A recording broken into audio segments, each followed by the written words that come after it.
Bom, então meu nome é Helena, eu aqui represento também o Conselho Regional de Psicologia do Rio de Janeiro, sou conselheira e presidente da Comissão de Educação. E também, como ela já falou, né, a gente está aí nessa luta do fórum aí já há 3 anos, então eu represento também o CRP do Rio de Janeiro no fórum, desde a fundação do fórum. Eu vou trazer para vocês um pouco do que foi a minha pesquisa de doutorado, e até porque ela está fresquinha, eu acabei de defender agora dia 19 de março, então dá uma vontade enorme, depois da gente ficar 4 anos ali, né, trabalhando, escrevendo, produzindo, dá uma vontade enorme de conversar sobre o que a gente fez, né, e compartilhar, enfim. Então, eu trouxe o nome da tese, eu tenho que sempre trazer ele escrito, porque eu sempre esqueço. Porque é assim, né? A gente inventa um nome e depois a gente esquece o nome que a gente inventou, né? Mas eu eu melhorei esse nome depois quando eu fiz um filme, que eu vou passar também para vocês, que aí eu resumi tudo em Olhar Professor. Ficou mais simples. Então, passa para mim, por favor. Eu tenho trazido nas minhas falas essa poesia do Manuel de Barros, porque eu utilizei essa poesia como metodologia na produção da minha tese, né?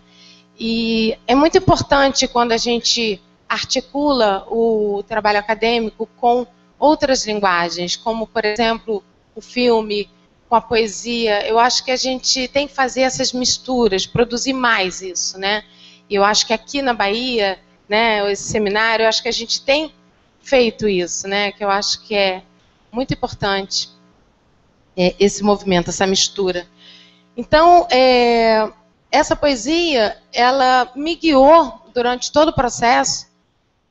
E se a gente for ver, assim, como ela traz importantes dicas para como a gente deve trabalhar, né? Assim, a expressão reta não sonha, ou seja, não vamos fazer uma linha reta, né, do nosso trabalho, vamos em zigue-zague, vamos pegar os desvios, né? Depois tem outra que eu gosto muito, que é tirar da natureza as naturalidades. Foi o que eu tentei produzir o tempo todo no meu trabalho. Desnaturalizar. Quanta coisa que a gente repete, que a gente escreve e que a gente já escreve aquilo sem pensar que aquilo já é um pensamento naturalizado e que poderia ser diferente. Não precisa ser assim. Então, eu deixo a poesia aí por enquanto. Eu preparei um pequeno texto, rapidinho, e vou passar o filme.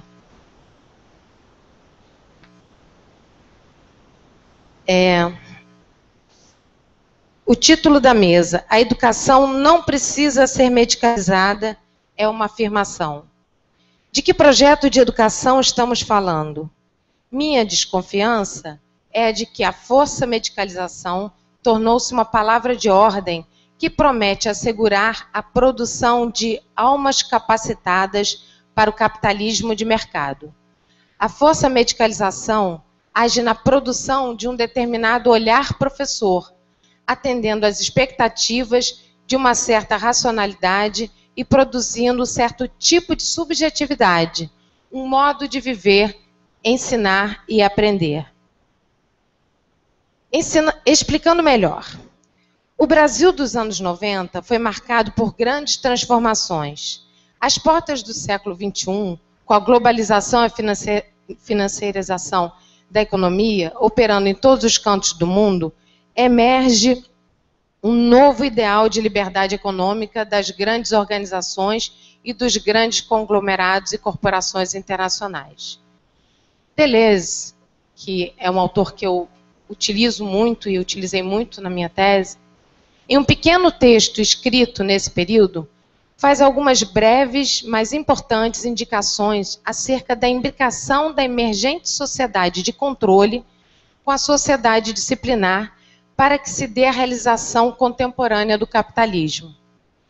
No regime das escolas, por exemplo, vê-se proliferar, abre aspas, é o Deleuze falando, as formas de controle contínuo, avaliação contínua e a ação da formação permanente sobre a escola, o abandono correspondente de qualquer pesquisa na universidade, a introdução da empresa em todos os níveis de escolaridade.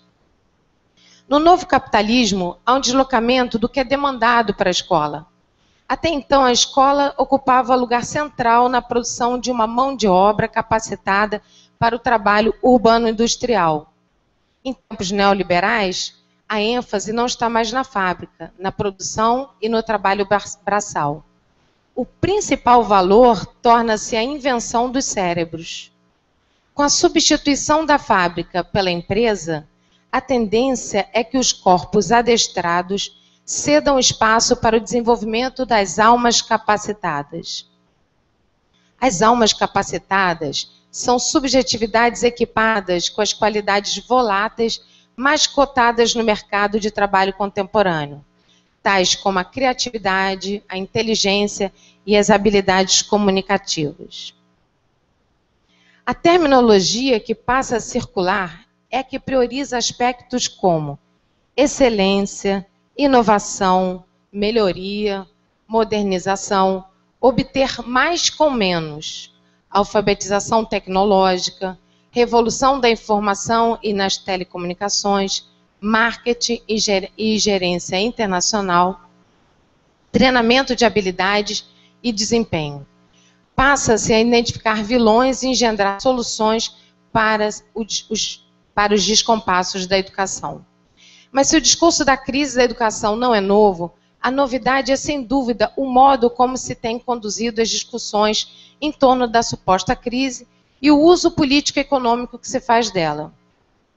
Há aqueles a quem interessa reformar o sistema educacional a partir de mudanças legislativas que sabemos serem frutos de tensões de interesses, acordos e alianças envolvidos no seu processo de elaboração. É nesse sentido que afirmamos que a retórica neoliberal tem se apropriado do discurso da crise com interesses bem definidos. Deseja-se vincular e difundir a ideia de que a escola contemporânea vive uma profunda crise de eficiência, eficácia e produtividade.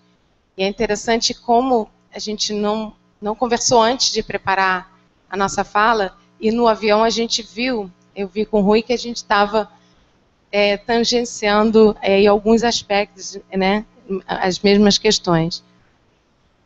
O discurso tecnocrata, ao propagandear tal ideia, vende a concepção de que a solução para os impasses, problemas e impedimentos da vida escolar está no âmbito gerencial.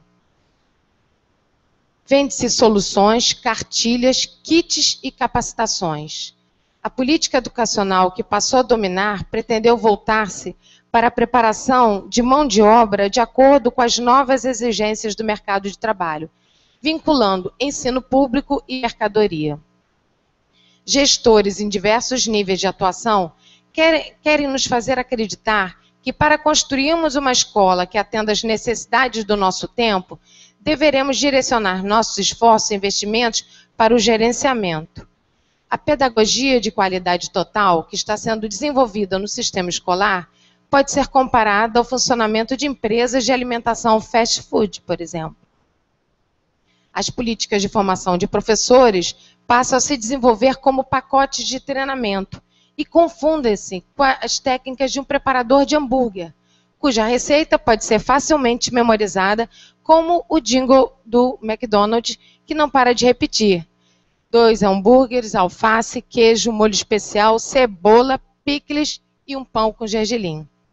O contemporâneo tem sido permeado por paradoxos e contradições. Nele, a vida acelera.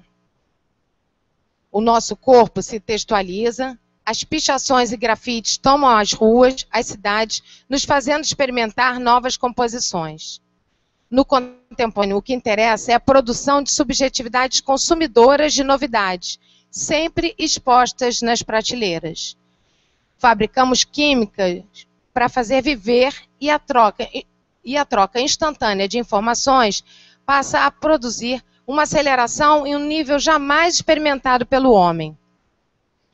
Prescrevemos fórmulas para anestesiar, prender, controlar, agitar, ao imperativo do consumo sem espera, da conexão Bluetooth e da hiperatividade em todas as direções.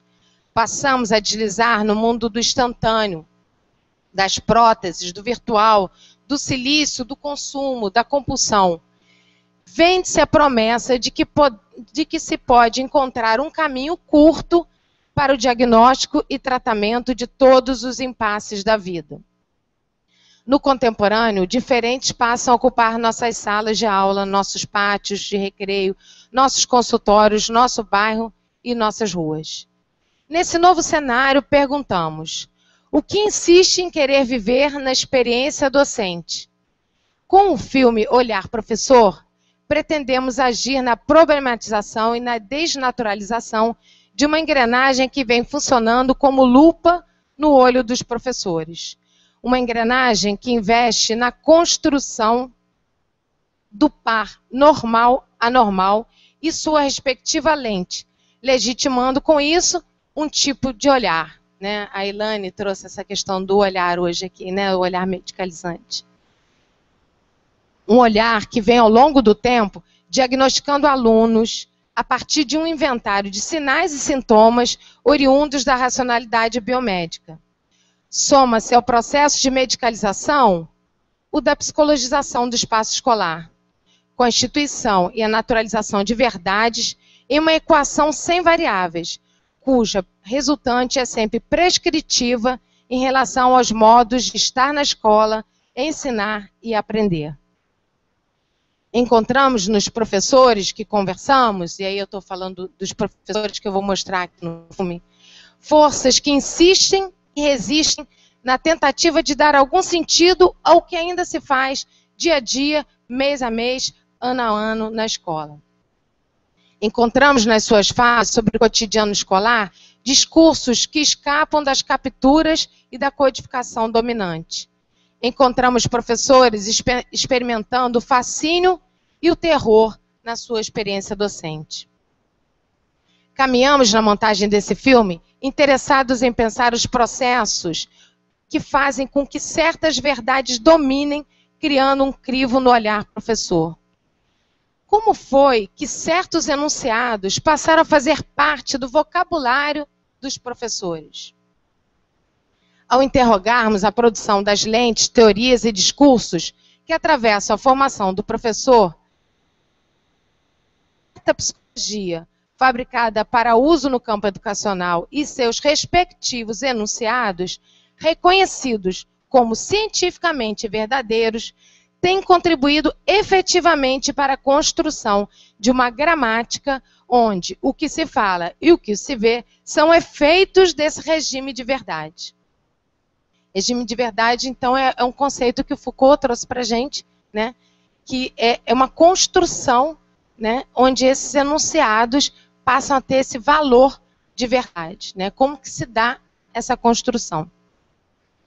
Nosso intuito ao longo desse filme foi chamar a atenção para a possibilidade que temos de escolher um outro modo de viver, ensinar e aprender. Chamamos a atenção também para o fato de que podemos recusar certas escolhas que nos são impostas por sistema dominante e que não precisamos consumir escolhas pré-determinadas. O professor, no exercício de sua docência, pode escolher um modo como quer olhar o que se passa na escola, na sala de aula, ou o que se passa com este ou aquele aluno. Ele pode, não no sentido da onipotência, mas sim na potência de se avaliar o que eu posso a cada momento. Ele pode, ao prescindir do destinado olhar, aquele olhar produzido por um certo regime de verdade, criar um olhar caleidoscópico e com ele fazer de suas práticas coisas mais novidadeiras. Nas palavras de Foucault, Rui, passa. existem momentos na vida onde a questão de saber se pode pensar diferentemente do que se pensa e perceber diferentemente do que se vê é indispensável para continuar a olhar ou a refletir. Se as instituições escolares modernas foram construídas como espaço de subjetivação pela sujeição, será na composição e na combinação de acontecimento daqueles que, em suas experiências, escolhem correr riscos e inventar uma prática educativa singular, atravessada pelo paradigma ético, estético, político, que encontraremos imagens permeadas pelas possibilidades de resistência e criação. E aí, quem sabe, encontraremos um olhar professor capaz de ver em seu cotidiano escolar uma multiplicidade de curvas, linhas, zigue-zagues, formas, texturas e cores.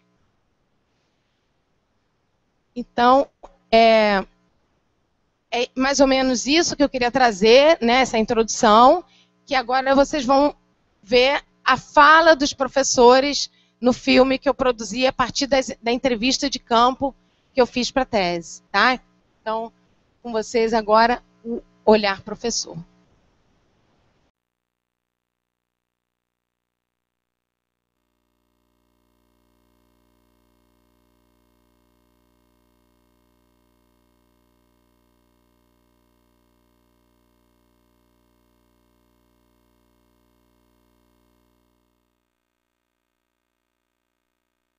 A gente vai fazer prova, mas antes da gente começar, eu vou te fazer uma pergunta. Qual foi o melhor dia da sua vida e o pior? O melhor dia da minha vida foi quando eu porrei uma menina no baile até ela sangrar toda. Aí eu falei, eu vou morrer. O pior é todo dia, porque minha mãe morreu e eu moro com a família do meu pai, e que eu não gosto, eu tento fugir. Eu cheguei perto dela e falei, eu sinto muito, acho que você não merecia. E aí quando eu estava saindo, ela falou, ei, Psyu? Eu falei, oi. Aí ela falou, pô, aquilo que você falou era sério? Aí eu falei, era. Aí ela falou, até que tu não é tão marrenta, não. E cheguei em casa chorando. E eu lembro que eu tomei banho e fiquei chorando muito tempo. E aí eu falei, nossa, é maneiro esse negócio de educação. O que te motivou a ser professora? Foi ali, foi ali.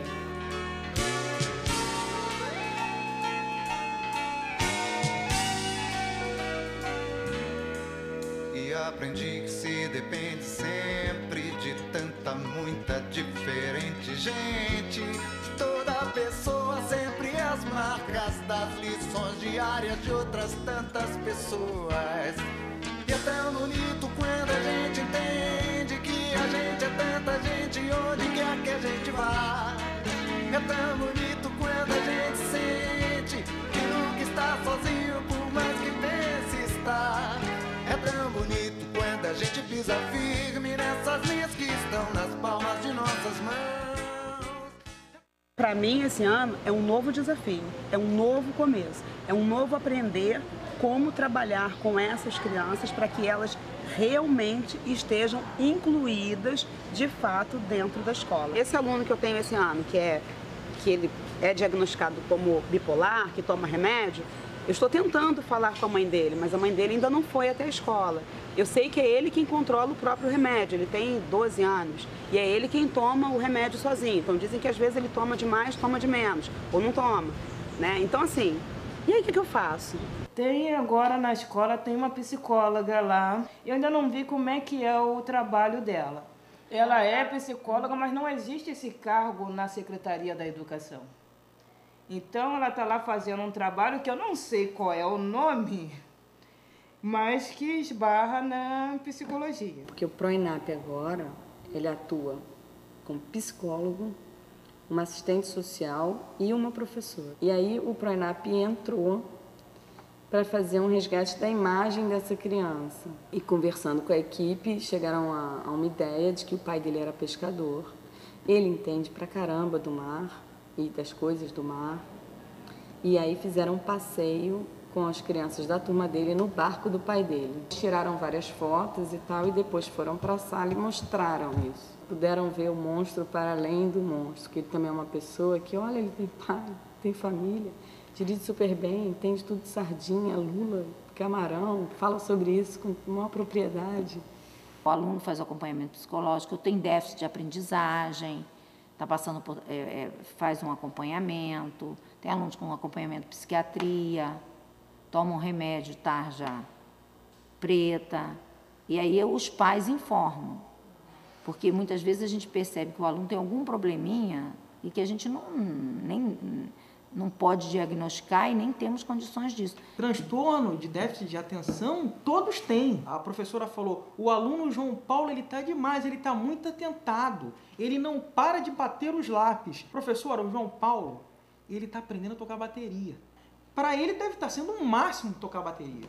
Isso é um grande problema dentro das escolas, dentro da rede hoje. Classificar, categorizar e, por fim, normatizar.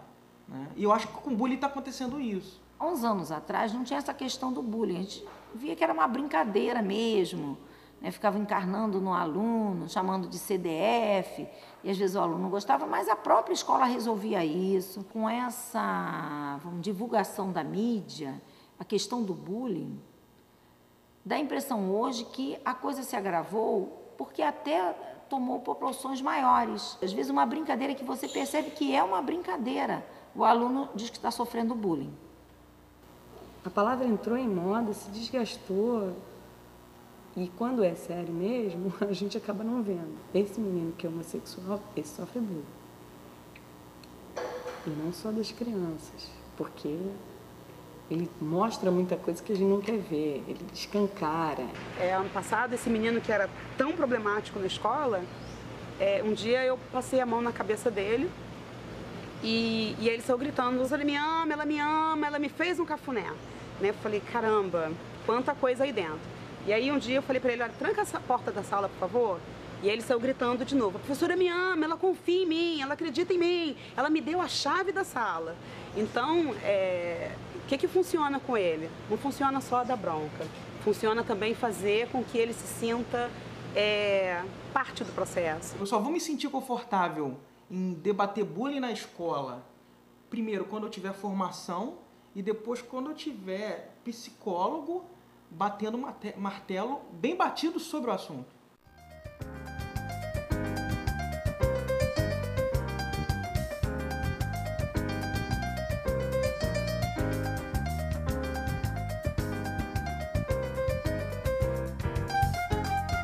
A grande queixa hoje é o comportamento, né, de certos alunos, que é um comportamento assim, agressivo e de desrespeito ao professor.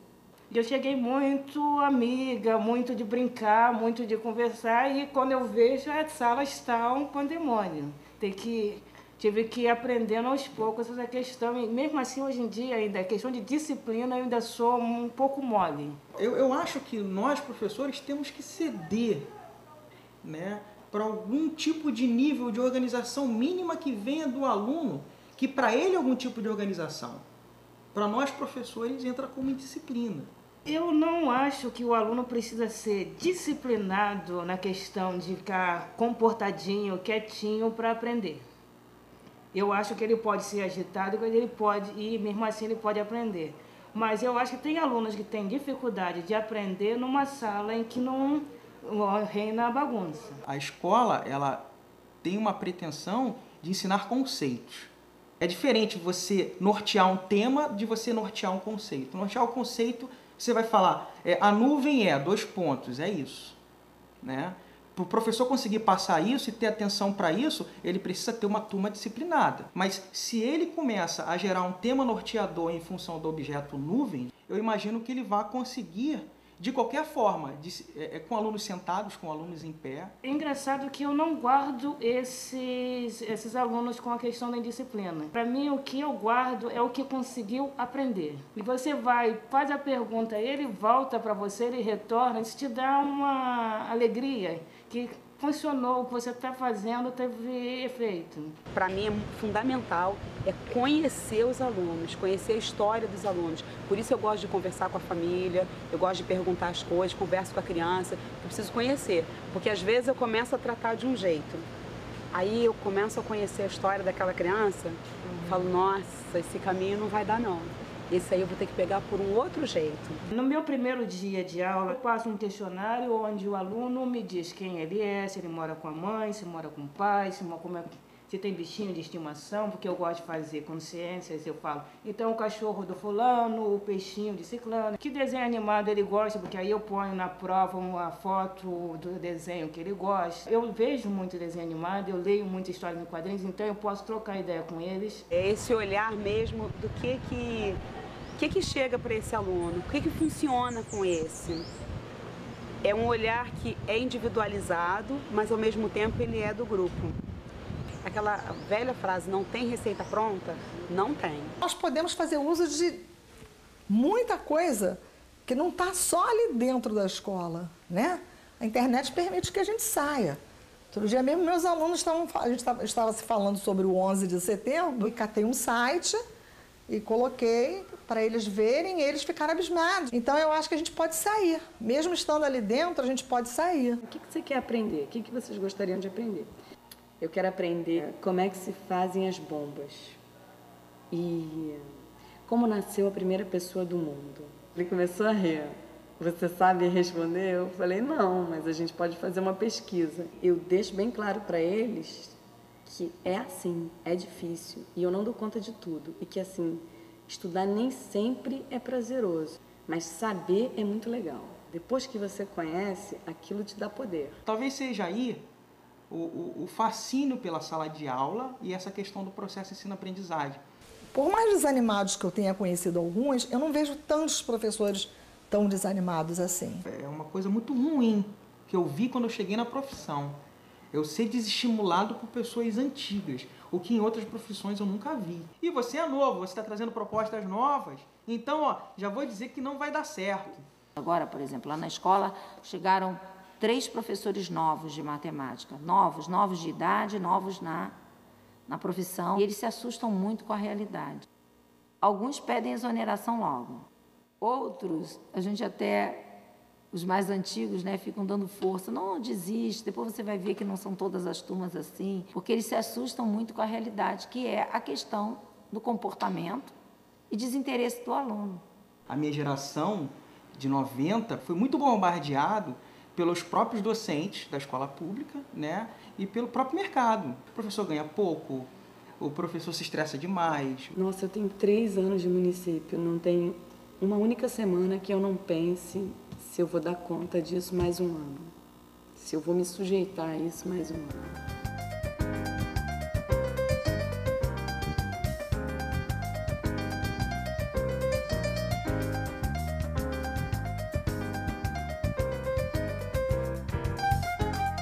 O terror é sempre que eu não dê conta.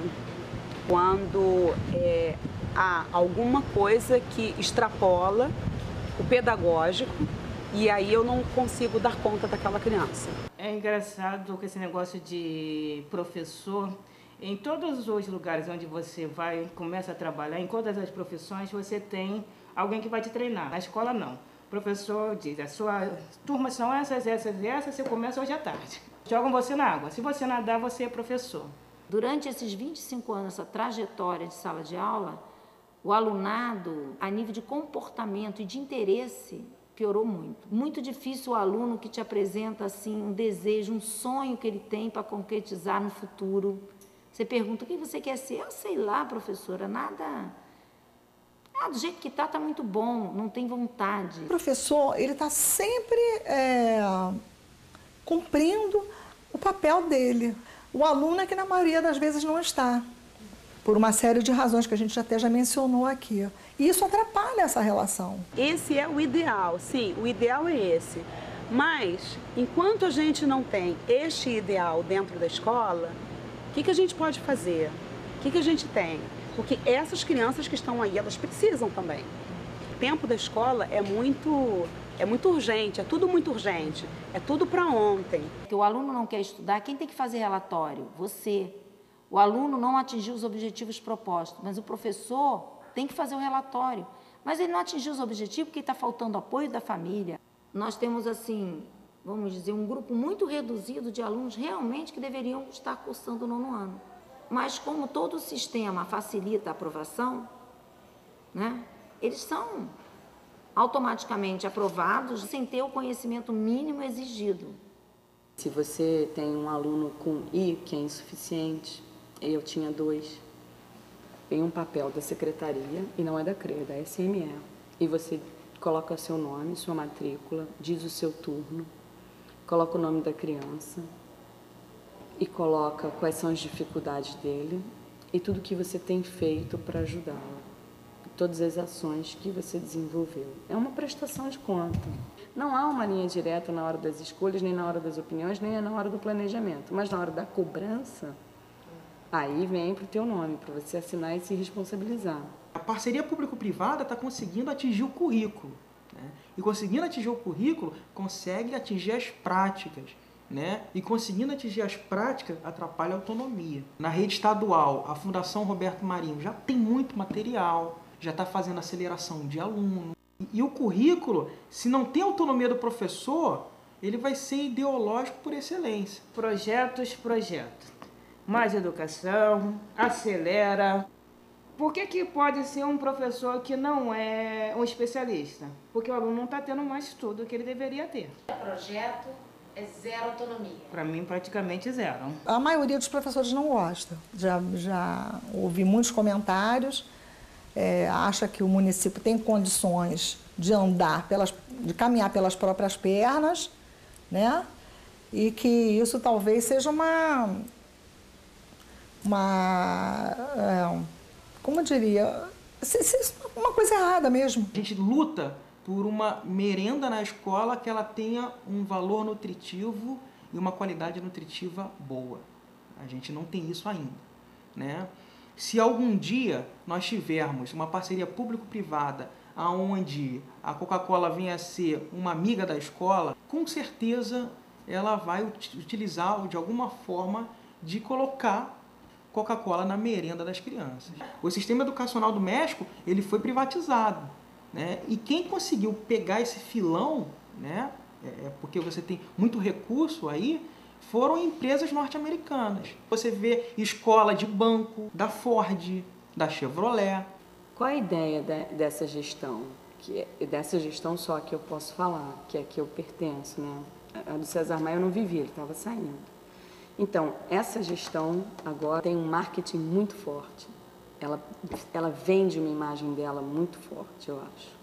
Ela vai para a televisão, ela está na mídia, ela contrata um grupo de especialistas, como se esses especialistas pudessem dar conta de tudo que emerge da sala de aula e dentro das escolas de um município inteiro. Ela separa os intelectuais da educação dos práticos da educação. Os práticos da educação são os professores, que têm que seguir os modelos determinados pelos especialistas, tudo verticalizado. A gente precisa desatrelar a educação regular um pouco do mercado de trabalho. O mercado de trabalho está conseguindo sugar o sentido da escola enquanto espaço da diversidade, enquanto espaço da cidadania, enquanto espaço de proteção do meio ambiente, enquanto espaço do conteúdo. Você precisa fazer isso dessa forma repetitiva, porque quando você for para o mercado de trabalho, você vai repetir várias vezes. Você precisa aprender isso nesse modelo, nesse formato, e a escola não é a escola de modelo, não é o lugar do modelo. É o lugar de desconstruir o modelo. A rede municipal de ensino, ela nos envia, né, a Secretaria Municipal, uma prova para ser aplicada bimestralmente. É elaborada por uma equipe de consultores que o município contratou e que essa prova vem pronta. É uma prova de múltipla escolha. O nível de conhecimento é um nível bem baixo. O aluno não necessariamente precisa dominar o conteúdo daquele ano. O currículo, hoje, ele reflete essas parcerias. Se lá atrás eu tive um prazer em ensinar idosos a utilizar o computador, eu era um instrutor, né? Eu tive prazer nisso de ensinar, foi porque, de uma certa forma, eu tive uma autonomia de como começar, como desenvolver e como concluir. No dia que me tirarem isso enquanto professor, eu vou perder a minha autonomia, eu vou perder esse tesão de ser professor. Tem coisas que eu faço que depois eu falo, não acredito. Não acredito que eu fiz isso, que eu segui o sistema, que eu nem me dei conta do quanto eu estava na manada. Que é difícil você se dar conta. A ordem é tanta que você segue a manada. Quanto menos projetos, coisas tiver na minha turma, Eu prefiro estar mais livre para trabalhar de acordo com a demanda da turma. Então, assim, eu sigo planejamento, eu olho o que eu tenho que trabalhar, os escritores, tudo. Mas eu quero liberdade também para buscar materiais, para trabalhar, para inventar, para passear com os meus alunos, entendeu? Sair da escola, ver o mundo. Então, eu também quero liberdade para isso. Então, acho que esse é o fascínio, sim. É o tempo inteiro, cada turma, cada grupo é um novo grupo. É novo, completamente novo.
Não, acho que o vídeo, ele fala, né?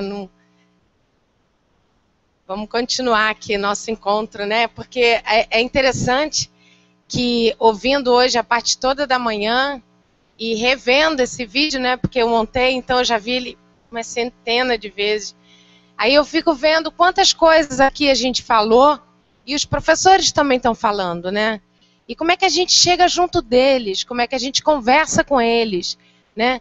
Como é que a gente se aproxima, né? E não culpabiliza eles, né? Acho que todo o meu objetivo na tese, no filme, é realmente a gente sair dessa história, a gente como psicólogo ou como qualquer especialidade, enfim, fonoaudiólogo, a gente sair desse lugar que muitas vezes nos colocam, né, de dizer que o professor está fazendo errado, né, assim, que ele está diagnosticando, que ele está rotulando, enfim, né, ele está aí, no mesmo barco que a gente, porque tem uma outra engrenagem aí fazendo coisa muito pior, né, assim, que é a privatização do ensino público, né, e que a gente está vendo que as nossas escolas estão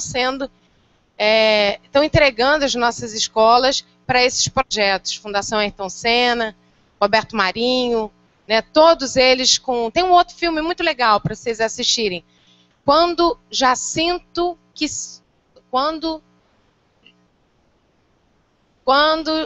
sinto que já sei, né? Eu acho que é esse. Que também discute um pouco essa questão, né? Desses projetos de outras escolas para a gente pensar. Vamos lá?